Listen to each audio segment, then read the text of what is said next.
savoir sur Daniel Balavoine. balamed.skyrock.com.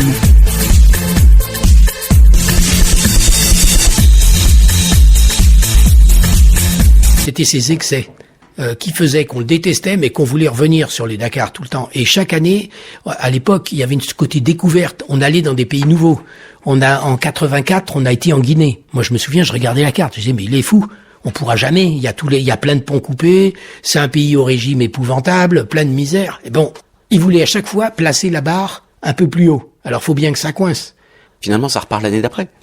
Oui, avec un record. Ça, c'est un peu, enfin, je veux dire, c'est un petit côté, c'est people sinistre. C'est-à-dire que ça a fait une énorme publicité au Dakar. Et l'année d'après, il y a eu un nombre d'engagés record. Ah, précisément. Alors, ça devient quelque chose de difficilement gérable parce qu'on passe, je crois, à la première édition, c'est à peu près 160 concurrents à quelque chose qui a atteint jusqu'à 600, 700 concurrents.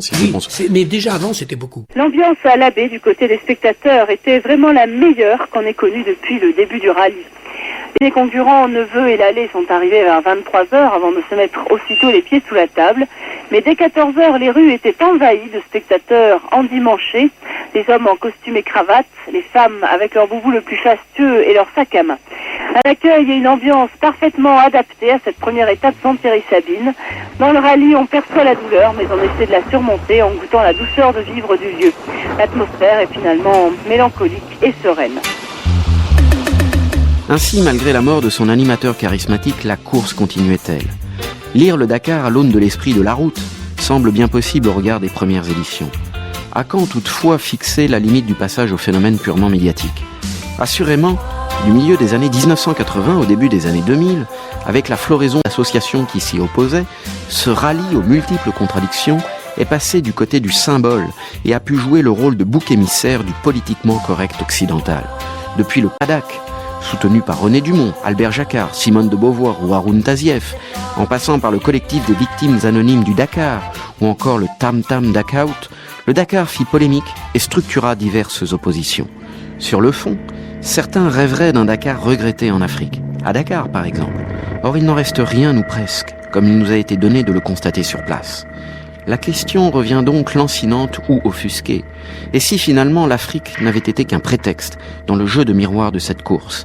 Car c'est évidemment vers l'Occident que les regards se portent encore et toujours. Le relais et l'alibi humanitaire n'ont eu qu'un temps. Il reste l'imaginaire qui, lui, s'est porté vers d'autres horizons, peut-être pas moins critiquables, mais apparemment moins dérangeants.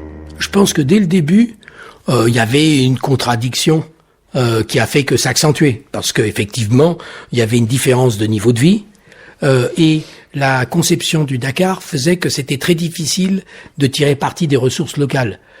Quand j'ai organisé, moi, un rallye en Égypte, et en restant dans un seul pays, on apporte de la publicité directement pour le pays, et c'est beaucoup plus facile de traiter avec des gens du pays pour vous installer des bivouacs. Le Dakar qui se placé comme un gros chapiteau, c'était beaucoup plus difficile. C'est vrai qu'avec la montée de l'argent, arrivait une nouvelle clientèle. C'est pas pour dire que les premiers, on était tous purs, et on avait chacun nos contradictions, mais on venait pour l'aventure, pour plein de choses. C'est un peu comme les courses océaniques, c'était magique quand on n'avait pas d'informations et que Tabarly surgissait qu'il était premier. On ne peut pas s'imaginer qu'on fait qu'une course. Philippe Vassard. On a des contacts avec les gens. Sur les grandes villes, on peut citer Dakar, Bamako, etc. Il y a des gens qui nous connaissent, ils ont des photos, des souvenirs, ils nous retrouvent chaque année, etc., etc. C'est un rendez-vous important pour une population africaine qui aime, malgré tout, le rallye, ce que ça amène, etc. Et ceci, vous le perceviez au fur et à mesure des éditions ? Tout à fait. Alors après, il y a eu un tournant qui date à peu près de, je dirais, 85, 86. Les stars arrivent, Peugeot arrive, donc avec des moyens colossaux, avec vraiment une demande auprès de l'organisation de quelque chose de plus structuré, plus sérieux, des ravitaillements essence, je dirais bien établis, avec des certitudes, etc. Ce qui est logique vu les engagements financiers d'une usine. Et là, globalement, on redevient quasiment sur des rallyes normaux. C'est-à-dire aujourd'hui, vous avez les rallyes qu'on appelle WRC, donc rallye de championnat du monde. Et là, le Paris-Dakar prend un vrai tournant que Thierry Sabine, on va dire 1 ou 2 ans avant sa disparition, est obligé de suivre, puisqu'on rentre dans quelque chose de sponsoriser avec des obligations. C'est ça, c'est intéressant parce que les chronologies finalement s'emboîtent. Tout à fait. Et là où on pourrait penser que dans un premier temps, finalement, c'est la mort de Sabine qui annonce une deuxième époque, c'est faux. C'est-à-dire que c'est déjà engagé. C'est déjà engagé. Et Thierry Absolument. Sabine a déjà cautionné en quelque sorte. Absolument. Je dis cautionné parce que évidemment les opposants à Dakar vont se servir de cet argument. Tout à fait. C'est une usine qui se promène, C'est c'est ça. l'Occident Ça qui le devient. insulte l'Afrique. Et donc comment vous percevez ça? C'est pas le cas, mais bon, je pense que l'Africain, lui, c'est une vraie fête, le Paris-Dakar. Il se passe pas grand-chose toute l'année. D'un seul coup, il y a 500, 1000 personnes, 2000, 3000, jusqu'à 5000 même, je crois, qui est le chiffre maximum de la caravane complète. C'est une fête. C'est globalement le Tour de France vélo au début du XXe siècle, où dans un village, vous avez 200 coureurs, une caravane. Quand j'avais 8 ans, on allait voir le Tour de France vélo passer. C'est un peu pareil, mais pire, accentué, je dirais. Puisque, évidemment, en plus, il se trouve que on arrive, c'est vrai, avec un certain nombre de moyens, de cadeaux, de nourriture, etc. Tout ce qui peut manquer à un enfant africain ou même à une famille. Donc non, on a un très très bon accueil en Afrique. Après, bon, la politique c'est un autre sujet, mais La première interview de ma vie, c'était un gars qui s'appelait Éric Loiseau. Il avait amené le professeur Monod avec lui. Alors moi, j'étais assez intimidé parce qu'il connaissait plein de choses. J'avais pas du tout peur qu'il soit hostile au fait que j'aille dans le désert avec de la mécanique. D'ailleurs, lui était très intrigué. Il écoute l'histoire. Il me dit, mais c'est vrai que parfois vous rouliez à 100 km/h dans le désert. Alors, je dis, oui, parfois même un peu plus, parce que la moto, elle est pas beaucoup plus vite quand même. Mais elle y allait. Et on n'était pas du même siècle pour les histoires mécaniques, mais après, j'ai appris tous les explorateurs de désert, j'ai vu l'Égyptien qui, avec les mêmes motochoniques Citroën, a fait, lui, des explorations. D'accord. Alors, on voit bien, mais vous comprenez bien que il y a une forme de perception de profanation finalement, parce que on y va en mécanique, on y va éventuellement à 100 à l'heure. Qu'est-ce que Tout à fait on d'accord. peut en retenir et qu'est-ce qu'on peut y voir? Même si vous avez cette séduction de la dune de Gardaïa, j'ai bien compris. Ça, c'est les contradictions de la vie qu'on a chacun sur le plan personnel, tout le monde sur le plan des idées. C'est jamais simple. Et les premiers rallye raids ont correspondu à une aventure, à une découverte formidable. Et en même temps, enfoncer dans le pays. Alors, dire que c'est bien, que c'est pas bien, c'est très difficile. Je rappelle que les premières années, Artus Bertrand y allait, Nicolas Hulot y a retourné un Range Rover et a un peu pollué le désert aussi. Tout le monde y allait. Alors, on a le droit de changer de perception. Mais je me souviens, les premiers Dakar, quand il n'y avait pas de notion d'hostilité, quand il n'y avait pas de terroristes, on était très bien accueillis. Le premier Dakar, on part de Mopti à Bamako, un truc extraordinaire de l'autre côté du fleuve, et j'avais la roue arrière de ma BM cassée, et si j'avais plus de roue arrière, j'abandonnais. Et mon mécanicien, qui est un peu philosophe, m'avait dit, il faut aller chercher une roue au seul endroit où on peut en trouver. Et on avait été frappé à la gendarmerie de l'escorte présidentielle du président du Mali. Bon, et le Dakar était inconnu.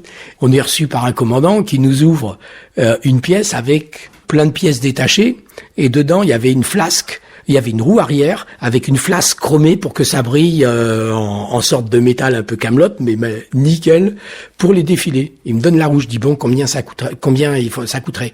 Il me dit prenez-les. Vous êtes un exemple pour notre jeunesse parce que vous venez faire du sport et puis vous faites de la publicité pour notre pays.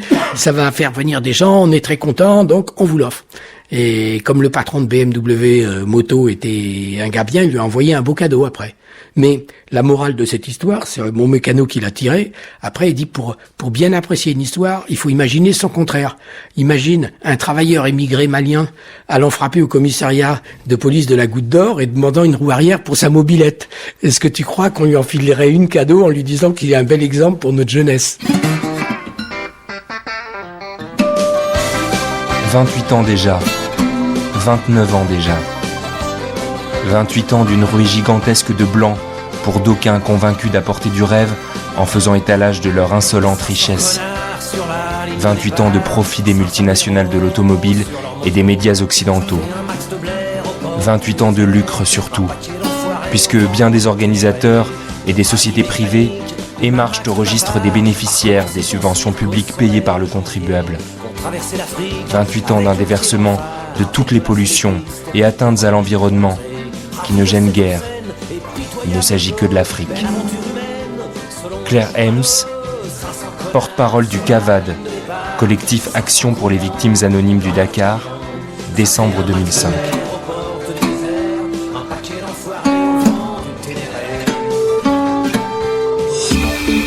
France 2008. Il n'y aura donc pas cette année de rallye Dakar. Après 24 heures de réflexion et 2 mises en garde successives de la part du gouvernement français, la société Amaury Sport Organisation, ASSO, a décidé d'annuler l'épreuve. La peur qu'il y ait des attentats contre la caravane lors de son passage en Mauritanie a été la plus forte. La Mauritanie où 4 touristes français ont été tués, je vous le rappelle, à la Noël. La course avait déjà connu par le passé, en 92, en 97, en 2000 et même l'an dernier des alertes terroristes, mais elle avait contourné les difficultés, cette fois pas question. Écoutez, le président d'ASSO, Patrice Clerc, expliquer les raisons de cette décision. On joue pas avec la sécurité. Plus spécifiquement, on est passé d'une menace, je veux dire, de type classique, qui est une menace, je dirais, militaire classique, à une menace beaucoup plus insidieuse et beaucoup plus dramatique, qui est la menace des attentats isolés, avec ce terrible label qui s'appelle Al-Qaïda. Pour Claire Haim, ça fait des années que cette militante dénonce l'attitude arrogante et néocolonialiste des organisateurs en multipliant les lettres, les conférences et les manifestations. Alors ce n'est pas la fin du Paris-Dakar, mais selon elle, peut-être le début d'une grande réflexion. Depuis des années, nous demandons un débat public contradictoire. Ce sera peut-être l'occasion pour que Amaury Sport Organisation vienne prouver ce qu'il a en Afrique depuis 30 ans. L'Afrique n'a pas besoin du Dakar, elle a besoin de Jeux Olympiques, de Coupe du Monde de football. C'est ça des événements sportifs dignes. Tout a dérapé partout. J'ai pas apporté de jugement sur l'évolution des... Ça ne regarde que les gens du cru. Mais ceci dit, tous les pays se sont fermés.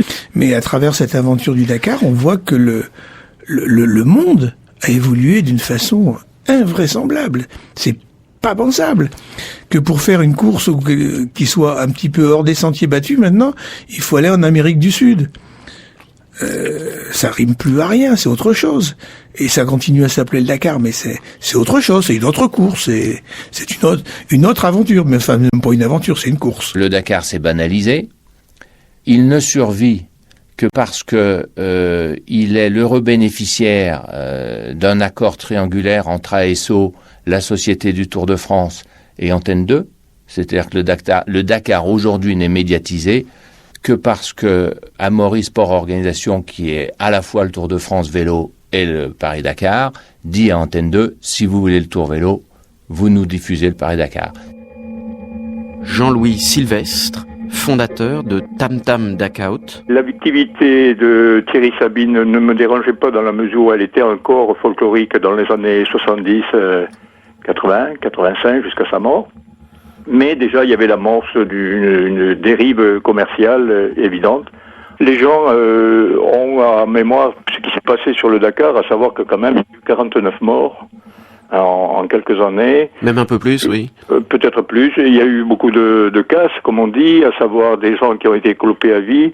Il y a du matériel qui a été gaspillé. Et ne parlons pas du carburant qui s'est volatilisé ou de l'argent qui a été dilapidé. Une simple inscription actuellement pour un candidat, c'est 25 000 euros. Cela me paraissait en contradiction avec ce qui se passe en Afrique, à savoir que il y a suffisamment de problèmes graves endémiques à l'Afrique, comme le sida, le paludisme, l'invasion des criquets, la disette, la dette, n'en parlons plus. Et ça frisait presque l'absurde. L'un des arguments des défenseurs du rallye et de leurs promoteurs, et même de Thierry Sabine à un moment, c'était de faire découvrir l'Afrique, de faire rêver l'Occident, mais aussi d'ouvrir éventuellement à des actions humanitaires. Est-ce que vous avez cru un instant à cette perspective ? J'ai pensé que le virage avait été fait avec Balavoine, le chanteur, effectivement, mais lequel s'est fait récupérer en contradiction avec ses convictions, car au départ il était contre. Et puis le showbiz étant derrière Thierry Sabine ainsi que d'autres personnalités. Vous avez la patience de me supporter, j'espère que vous avez aimé le disque et qu'il faut en faire partie de la discothèque que j'ai à la maison. Je suis journaliste, maman. L'édito des informations de 95.2 à 18h30. 2 minutes et demie par jour, ils m'ont donné. Je vous ferai remarquer, monsieur le président, que vous allez avoir du mal car j'ai des inconditionnels ici dans la salle. Ça peut changer. Ils sont venus avec des pieds. Tout savoir sur Daniel Balavoine. Balamed.skyrock.com